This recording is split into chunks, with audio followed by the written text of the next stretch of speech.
Today, we're going to talk about modern political thought. I know, I know, that sounds super academic, but it's really not. It's actually this incredible story about where all the ideas that shape our world right now came from. We're talking about everything from the rights you have to the way we argue about government. So let's peel back the layers. So let's start with the big one. Where do our ideas about things like rights, freedom, and equality even come from? I mean, they feel so normal to us now, but they didn't just fall out of the sky. No, they were fought for, they were argued over, and they were born out of a world being turned completely upside down. To really get our heads around our modern world, we first have to take a look at the world that came before it. And for pretty much all of human history, society was built on a foundation of servitude and power that was just handed down through your family. I mean, just look at the difference here. It's night and day, right? On one side, you've got the old world, absolute power at the top, aristocrats in charge, and your life was basically decided the moment you were born. And then, bam, the modern idea comes along and flips the entire thing on its head. This wild idea that power should come from the people, that rights are for everyone, and that you should be free. This wasn't just a tweak, it was a total revolution in how people thought about everything. And a revolution in thinking like that doesn't just happen on its own. It got kicked into overdrive by a series of massive, world-changing events that just completely shattered the old way of doing things. First, you've got the political earthquakes, the American and French revolutions, right? They threw out the whole divine right of kings thing and brought in this radical concept of power to the people. And then, over a century later, the Bolshevik Revolution in Russia offered up a totally different, much more extreme path to the modern world. Each one of these was a conscious decision to just break with the past and draw a new map for how society should work. But here's the thing. It wasn't just about politics. While all that was happening, a couple of other huge revolutions were quietly changing daily life for everybody. First up, you had the commercial revolution. This was basically the birth of globalization, connecting the world through trade like never before. And at the exact same time, the Industrial Revolution was changing, well, everything. New technologies created unbelievable wealth and totally new ways of living, but they also created massive new problems, especially huge inequality. And all of this change, political, economic, you name it, it all leads us to the absolute core conflict of the modern age.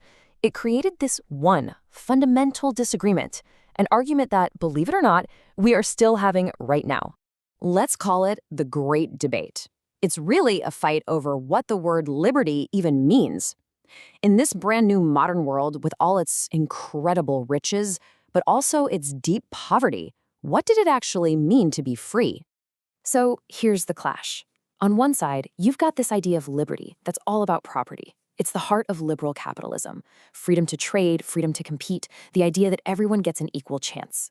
But for a lot of people, all that new wealth getting concentrated in a few hands, it felt like a new kind of oppression. So for them, real freedom was freedom from domination. It was about having a decent life and being able to actually reach your potential. This wasn't some minor disagreement. This was a battle for the very soul of the modern world. In that one central fight between two different ideas of liberty, well, it basically became the source code for almost every political idea that followed. This one debate just exploded into this whole universe of political isms that we know today. You get anarchism, which basically said, if power is the problem, let's get rid of the ultimate power, the state itself. Then you had fascism, this brutal reaction against both sides, trying to create a new kind of power based on authoritarian nationalism. Feminism took that same critique of power and brought it into the home, challenging the power structures within the family and all of society. Environmentalism started questioning the whole modern obsession with endless growth, forcing us to rethink our relationship with the planet. Then, neoliberalism came along as a huge comeback for free market ideas, arguing that real liberty could only come from shrinking the state. And multiculturalism started wrestling with how we can all live together freely and equally in societies that are more diverse than ever. Even the populism we see today with its anger at the elites is a direct descendant of this exact same argument. You see, they're all different branches growing from the same tree. Okay, that was a whirlwind, right? A lot of isms. But the cool thing is, we can actually make sense of all this chaos.